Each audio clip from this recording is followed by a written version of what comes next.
Hey guys, thanks for tuning in today. So just as a reminder, this is the Breaking the Boredom series, really inspired by my students who said that they were bored during the time of quarantine. So I wanted to make this video series for them, but then share it out to everyone else in case you are bored and trying to find new things to do with your time. So we'll be learning a different skill every day. Yesterday, if you didn't tune in, we made these cute little t-shirts out of dollar bills or $5 bills. So look back in the videos if you did not get to do this one yesterday. But today we are going to be working with a deck of cards. So that's all you'll need for today is a deck of cards. So if you want to go grab that, and I'm going to be teaching you guys two different card tricks today that I learned throughout this process. So let's get started. Hey guys, so for our first trick, you will need a deck of cards. However, we are only going to pull out 21 cards for this particular trick, okay? Now, it is just a group of standard cards, so they should all be different, so nothing tricky about this. But what you will do first is, first of all, make sure you have enough cards. So I'll count out 1, 2, 3, 4, 5, 6, 7, 8, 9, 10, 11, 12, 13, 14, 15, 16, 17, 18, 19, 20, 21. Perfect. All right, so you spread out the cards in any way that you want to. And say pick a card, any card. A lot of times they'll go for an obscure one. So pick a card. I'll show you guys the card. Okay. And then have them put it back. Then shuffle. Shuffle well. You can have them shuffle. Doesn't really matter if you want to do the bridge, if you want to do whatever. Just kind of make sure it's shuffled well. However you want to do it. Okay. Now what you're going to do is you are going to put the cards face up into 3 separate piles, okay? So we're going to start over here with 1, 2, 3.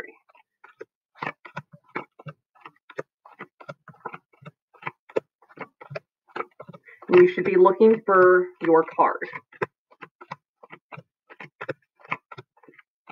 All right, which pile is it in? I think it's in this pile. Oh, it's not? It's in this one? Okay, fine.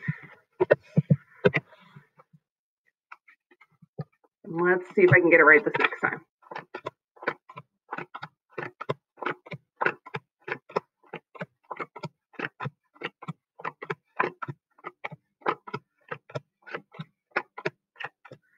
Okay.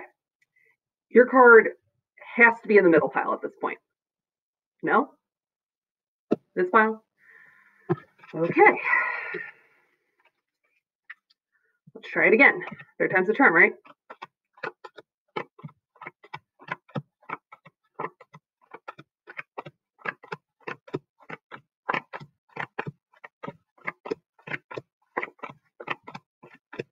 Now it's in the center pile, right? Ah, I got it this time. All right. So, I bet I am going to guess your card very, very soon.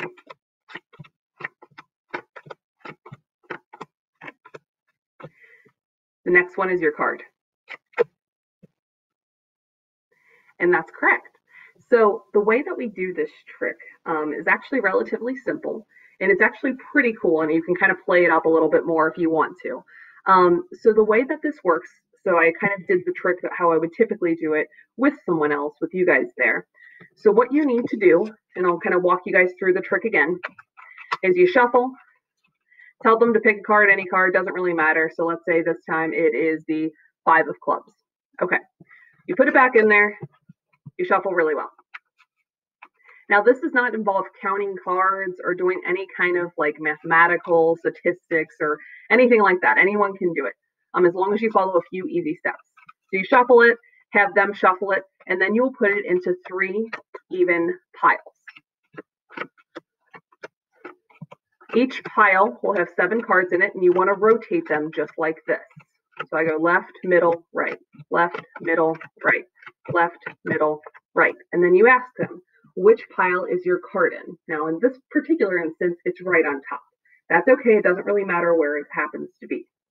They tell you which pile it is. And sometimes to even make the illusion a little bit better, I won't even really look at the cards too much when I'm dealing them out. And so what you will do now is they say it's in the left pile. I say, okay, this is the very important part. If you don't do this part, the trick will not work. So what you need to do, and try to do this a little bit sneakily, is you will need to grab one of the piles that your card is not in, grab the pile that your card is in, stack those on top, and then grab the last pile. It is very important that you grab the pile that your card is in, and that is in the middle. Okay? Then you do it a second time.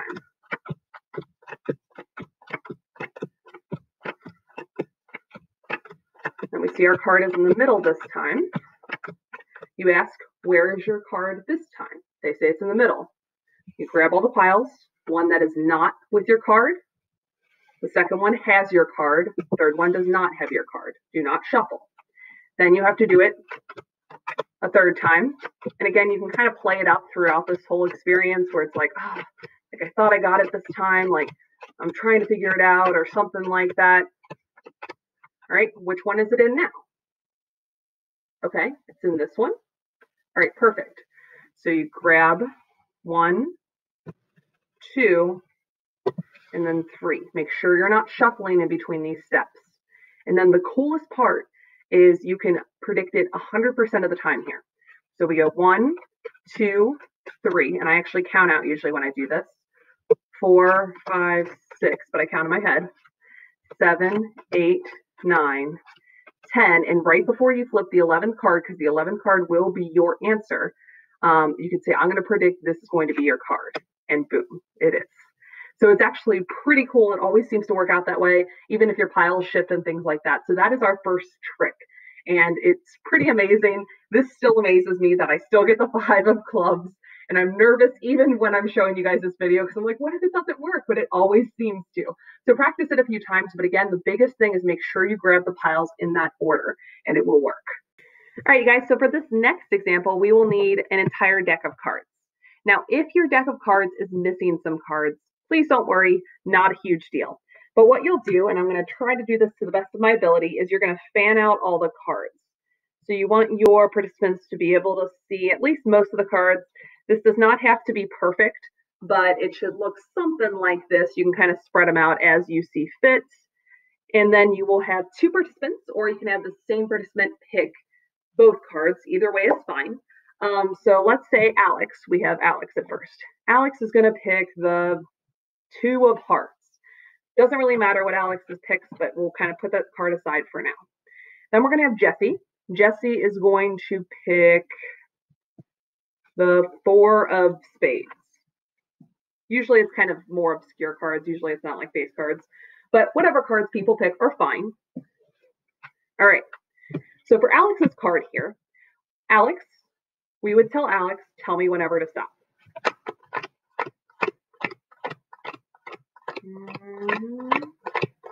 Stop. Okay.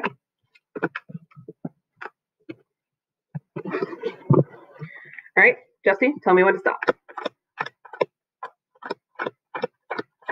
Stop. Okay. All right, now we're going to fan the deck out again. This time we really want to be able to see Jesse and Alex's card, which should be facing face up. Perfect. All right, so you can kind of see those right here. So I'm going to try to attempt to guess where Alex and Jesse split the deck. All right. So with Alex right here, with his card, I believe that he split the deck at the 3 of clubs. Boom. All right. Jesse, I am thinking that she split the deck at the 3 of, I want to say it's spades. Boom. All right, and then you got the predictions right. Everyone's wowed, and there you go. Now there's actually a pretty easy way to do this trick. So let me break it down again. So the first thing that you do, and you can shuffle it beforehand, doesn't really matter. Shuffle it, and then you fan out the cards. You want to try to fan them out to the best of your ability, but the biggest thing that you care about is what is the first card and what is the last card. You have to know both of these cards and you have to memorize both of these cards in order for the trick to work. So if you have two people pull out cards, again, doesn't really matter what cards they pull out, it's kind of random. As long as you remember, top card is the 6 of clubs. So I like to think of a person going to 6 clubs or having 6 clubs in their golf thing. And then the 2 is the 2 of hearts. So the person loves 2 people, maybe their mom and dad. Okay. So I put these back together in a pile and make sure to not disturb the front and the back card, which is our 6 and our 2. Okay. So we have our 6 at the bottom right here. Our 2 is on top. So the way it's going to work is you're going to say, okay, Alex's card. I am going to put down however many cards and you tell me when to stop. So I put down the first card. We know that the first card is the 2. 1, 2, 3, 4, 5, 6. Doesn't really matter. He can go as long as he wants. Stop. Okay. We put the 2 on top and we put the rest of the deck on top. We know that we just put the 6 of clubs on top. Okay. Then same deal. We take the whole deck, put it in a pile, and then we say, okay, Jesse, again, doesn't really matter what they say because we know that we're going to put it on top, and then the bottom card was our 2. So that way, when we spread out all the cards, again, we already know that this is the 6 of clubs and the 2 of hearts. Hey everyone, thank you so much for tuning in to today's video. I want to thank the Danocracy, like democracy, but with Danocracy, that posted this video that really inspired me, and I was able to kind of teach myself the tricks from his video. So thank you very much.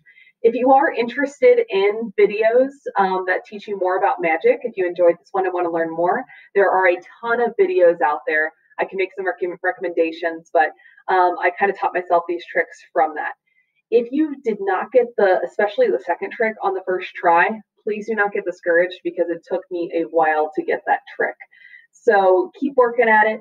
You'll do fine, I promise. Anyway, I will be posting another video tomorrow. So please tune in to tomorrow and every single day in April to help you break the boredom in our quarantine during April.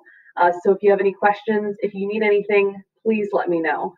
Please stay safe, stay healthy, and know that we're all in this together. Please message me if you need anything.